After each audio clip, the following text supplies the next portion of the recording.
Hello, हाय, नमस्कार। कैसे हैं आप सभी? आई होप आप सभी एकदम बढ़िया, मस्त और जबरदस्त होंगे, फुल पावर। जैसा कि हम लोग कक्षा 10 केमिस्ट्री पढ़ रहे हैं और केमिस्ट्री का पहला चैप्टर हम लोग कर चुके हैं कंप्लीट। चैप्टर का जो अ, नाम था वो था रासायनिक अभिक्रिया और समीकरण। आज हम लोग केमिस्ट्री का सेकेंड चैप्टर पढ़ रहे हैं और जो उसका नाम है अम्ल, क्षार तथा लवण है। इंटरेस्टिंग है, बेहतरीन है। इसका विशेष ध्यान रखना है, कॉन्सेंट्रेट हो जाए, एकदम एकाग्र हो जाइए। जिस भी काम को करें एकदम समर्पण भाव से करें, मेंटली और फिजिकली एकदम शांत रहें। दिल दिमाग पे काबू रखिए, दिमाग के गुड़े को दौड़ने से रोकिए।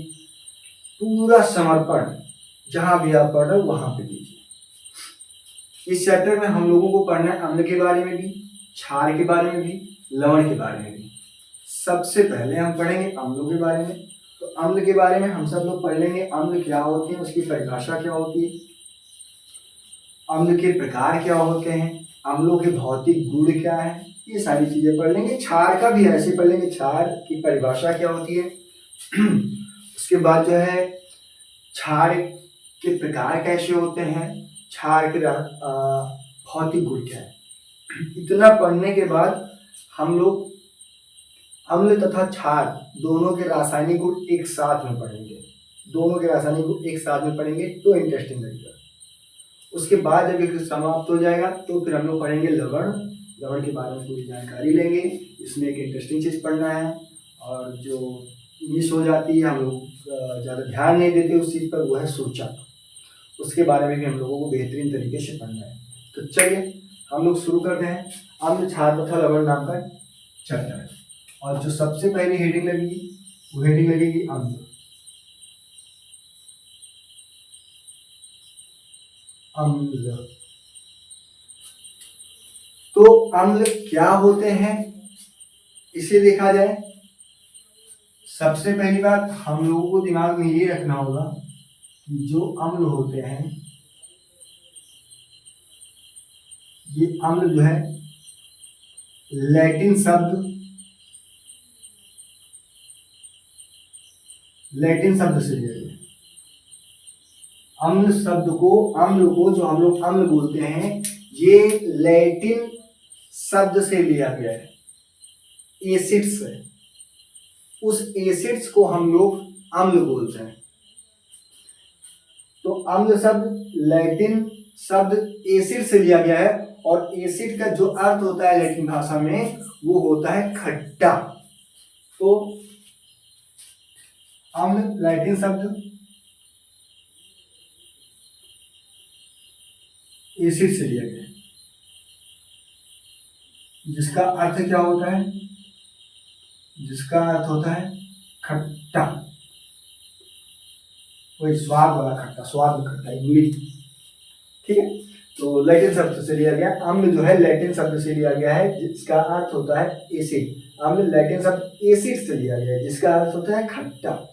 ठीक है, तो क्या हुआ कि अम्ल को परिभाषित करने के लिए दो तरीके हमारे पास, एक पुरातन है और एक आधुनिक है।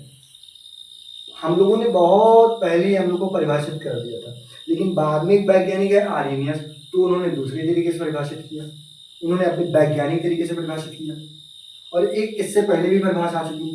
तो हम लोग अम्ल की दो परिभाषा पढ़ेंगे, एक जो बहुत पहले वाली है वो पढ़ लेंगे और दूसरी जो कि आर्यनियस वैज्ञानिक है उन्होंने दी वो वाली पढ़ेंगे। तो सॉरी, पहले क्या माना जाता था कि अम्ल जो होते हैं उनको स्वाद के आधार पर और लिटमस पेपर के साथ वो कैसा बिहेव करते हैं, लिटमस पेपर के साथ वो कैसा परीक्षण देते हैं, उस आधार पर बांट दिया गया था कि अम्ल स्वाद में कैसे होते हैं और लिटमस पेपर के साथ उनका व्यवहार कैसा होता है, उस हिसाब से बांट दिया गया। तो उस हिसाब से अम्ल की परिभाषा दे दी गई थी, हम लोग ये बोल सकते हैं। तो देखा गया कि अम्ल जो होते हैं वो अक्सर जितनी भी चीजें खट्टी हैं उनको अम्ल बोल दिए, या फिर अम्ल जो होते हैं स्वाद में खट्टे होता है। अम्ल जो होते हैं उनका देखा गया कि जो भी चीजें अम्ल, जो भी चीजें खट्टी मिल रही उनको अम्ल बोल दो। और जिन चीजों को अम्ल बोल रहे थे, जो भी चीजें खट्टी थी, वो क्या कर रही थी, एक होता है लिटमस पेपर, लाइकेन का पेड़ होता है और लाइकेन के पेड़ से एक पेपर बनता है। पेपर मतलब जिसको पन्ना बोल सकते हो, कागज बोल सकते हो। ठीक है। तो वो लाइकेन नामक पौधे से बनता है, रेड कलर का भी बनता है, ब्लू कलर का भी बनता है। तो क्या देखा गया कि जो भी खट्टे हैं वो अम्ल है, या फिर अम्ल खट्टे पदार्थ होते हैं। दूसरी चीज इसमें ये देखी गई कि अम्ल जो है वो नीले लिटमस पेपर, अगर नीले लिटमस पेपर के साथ उसकी क्रिया करा दी जाए तो जो नीला लिटमस पेपर अपना कलर बदल देगा, अपना रंग बदल देगा, वो लाल बन जाएगा। नीले लिटमस पेपर को वो लाल बना देता है। तो इस हिसाब से उसे परिभाषित कर दिया गया कि अम्ल जो होते हैं वो स्वाद में खट्टे होते हैं एवं नीले लिटमस पेपर को लाल कर देते हैं। ये पुरातन परिभाषा है। इसे हम लोग लिखेंगे, अम्ल किसे कहते हैं? वे पदार्थ, वे सभी पदार्थ, वे सभी पदार्थ जो स्वाद में खट्टे होते हैं, जो स्वाद में खट्टे, स्वाद में खट्टे एवं नीले लिटमस पेपर को लाल कर देते हैं, एवं नीले लिटमस पेपर को, नीले लिटमस पेपर को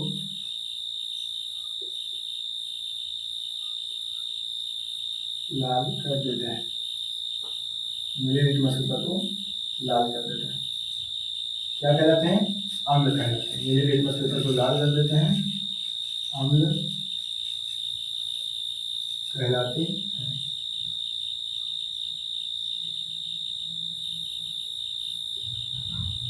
अम्ल कहलाते हैं। ये हो गई पुरातन अम्ल की परिभाषा कि वे सभी पदार्थ जो नीले लिटमस पेपर को लाल कर देंगे, ये सभी पदार्थ जो नीले लिटमस पेपर को लाल कर देंगे वो अम्ल कहलाएंगे। ये अम्ल की बहुत ही पुरानी परिभाषा है। उसके बाद एक आर्हेनियस नाम के वैज्ञानिक है। आर्हेनियस नाम के वैज्ञानिक ने वैज्ञानिक तरीके से देखा, उन्होंने कुछ जलीय विलयन बनाए, उनमें अम्लों को डाला, उस पर परीक्षण किया, रिसर्च किया, तो उनको क्या मिला कि किसी भी अम्ल को जब जलीय विलयन में डालो, किसी भी अम्ल को जब जलीय विलयन में डालो तो परीक्षण करने पर वो निष्कर्ष पाते कि हर एक अम्ल अपने से निकाल देता है H+ आयन को, अपने आप से H+ आयन को अलग कर देता है। जितने भी अम्ल होंगे, जितने भी अम्ल होंगे जलीय विलयन में जब उनको डालोगे तो अपने आप से H+ आयन को निकाल देता है, और केवल H+ आयन, उसके अलावा कोई और धन आयन नहीं निकलता है।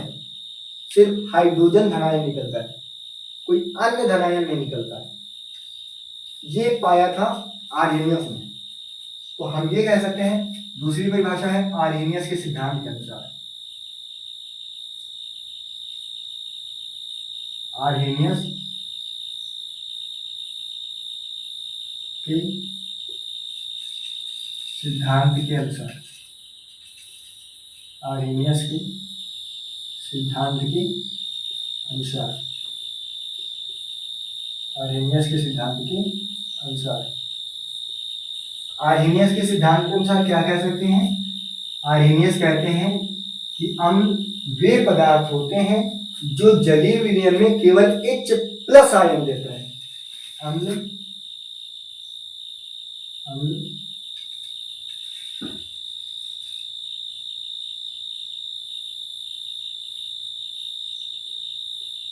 वे पदार्थ होते हैं, अम्ल वे पदार्थ होते हैं जो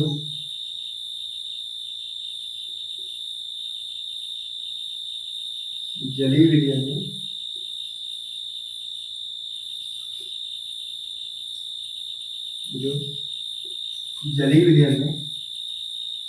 केवल H+ आयन देते हैं, केवल H+ आयन देते हैं। H+ आयन, केवल H+ आयन देने का तात्पर्य यह है कि H+ के अलावा, हाइड्रोजन धन आयन के अलावा कोई भी दूसरा धनायन नहीं देते हैं। इसका सीधा सा सिंपल सा ये मतलब है कि H+ आयन देते हैं, इसके अलावा या इसे छोड़कर कोई अन्य धनायन नहीं देते, इसे छोड़कर कोई अन्य धनायन नहीं देते हैं, कोई अन्य धनायन नहीं देते हैं। तो मतलब जितने भी अम्ल हैं, अम्लों को अगर जल में हम वियोजित करेंगे, अम्ल जल में वियोजित होकर के जलीय विलयन में अम्ल वे पदार्थ होते हैं जो जलीय विलयन में केवल H प्लस आयन देते हैं, मतलब जलीय विलयन में वियोजित हो जाते हैं, वियोजित हो जाने मतलब टूट जाते हैं और टूट करके H प्लस आयन दे देता है। तो अम्ल वे पदार्थ होते हैं जो जलीय विलयन में वियोजित होकर, जो जलीय विलयन में वियोजित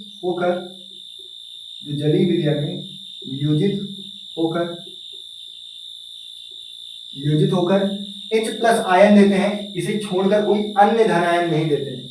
H प्लस आयन देते हैं, इसे छोड़कर कोई अन्य धनायन देते ही नहीं है। कोई भी धन आयन आएगा H प्लस आएगा, ऋण आयन कोई सा भी आ जाए, लेकिन धन आयन H प्लस ही आने वाला है।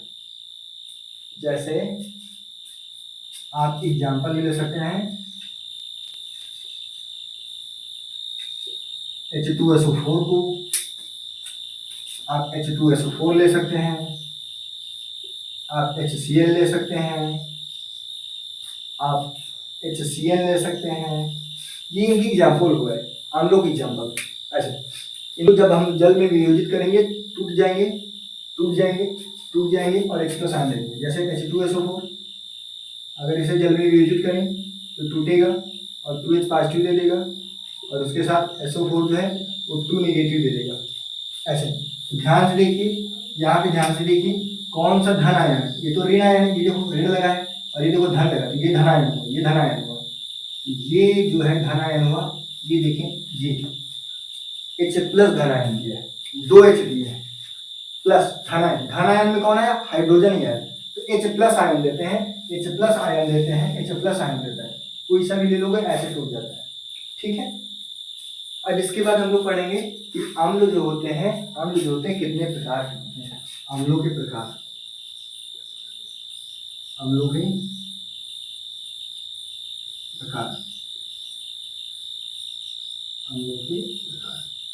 हम चर्चा करेंगे अम्ल के प्रकार कौन कौन से हैं। तो अम्ल दो प्रकार के होते हैं, एक होता है प्रबल अम्ल और दूसरा होता है दुर्बल अम्ल। एक होता है प्रबल अम्ल और दूसरा होता है दुर्बल अम्ल। नंबर 1 प्रबल अम्ल,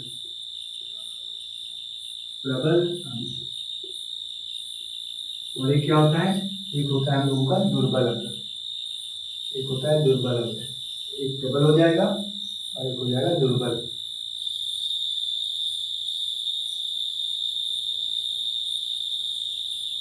ठीक है। नंबर 2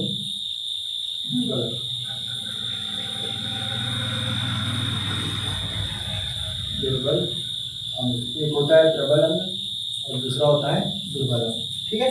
तो प्रबल अम्ल क्या होते हैं, दुर्बल अम्ल क्या होते हैं। देखो अम्ल क्या होते हैं, जल में वियोजित हो जाते हैं, तो वैसे ही प्रबल अम्ल क्या होते हैं, वे अम्ल जो कंप्लीटली पूर्णतया जल में वियोजित हो जाता है, एक दूसरे से धन और ऋण एकदम अलग हो जाता है, वो है आपके प्रबल अम्ल एकदम। दुर्बल अम्ल क्या होते हैं, वे जो कंप्लीटली एक दूसरे से अलग नहीं होते हैं, पूर्णतया वियोजित नहीं होते, पूर्णतया नहीं टूटते हैं, उनको कहते हैं दुर्बल अम्ल। तो एक आपका हो गया है प्रबल अम्ल और दूसरा आपका हो गया है दुर्बल अम्ल। प्रबल अम्ल क्या होते हैं, वे अम्ल जो जलीय विलयन में, देखिए अम्ल क्या होते हैं जो जलीय विलयन में वियोजित होता है। ठीक है। और प्रबल अम्ल क्या होते हैं जो जलीय विलयन में पूर्णतया वियोजित नहीं होते, पूर्णतया वियोजित हो जाते हैं। वे अम्ल जो जलीय विलयन में पूर्णतः वियोजित हो जाता है, वियोजित हो जाते हैं। वियोजित हो जाने का मतलब होता है टूट जाना। वियोजित हो जाने का मतलब होता है टूट जाना, ठीक है। वियोजित हो जाने का मतलब होता है टूट जाना। तो वे अम्ल जो जलीय विलयन में एकदम टूट जाते हैं, अलग, धनायन और ऋणायन एकदम अलग, ठीक है। जो जलीय विलयन में वियोजित हो जाते हैं, वियोजित हो जाते हैं, क्या कहलाते हैं? प्रबल अम्ल कहलाते हैं। प्रबल अम्ल कहलाते हैं, प्रबल अम्ल कहलाते हैं, कहलाते हैं, ठीक। जैसे आप इसका एग्जांपल भी लिख सकते हैं, जैसे आपका HCl, ये HCl जो होता है आपका प्रबल अम्ल है, HCl जो है आपका प्रबल अम्ल है, HCl आपका प्रबल अम्ल है। HCl क्या करता है? HCl होता है, जल में जब वियोजित करेंगे तो आपका H+ देगा और प्लस Cl- देगा। कौन सा आयन आपको प्राप्त हो गया? आपको धनायन प्राप्त हो गया।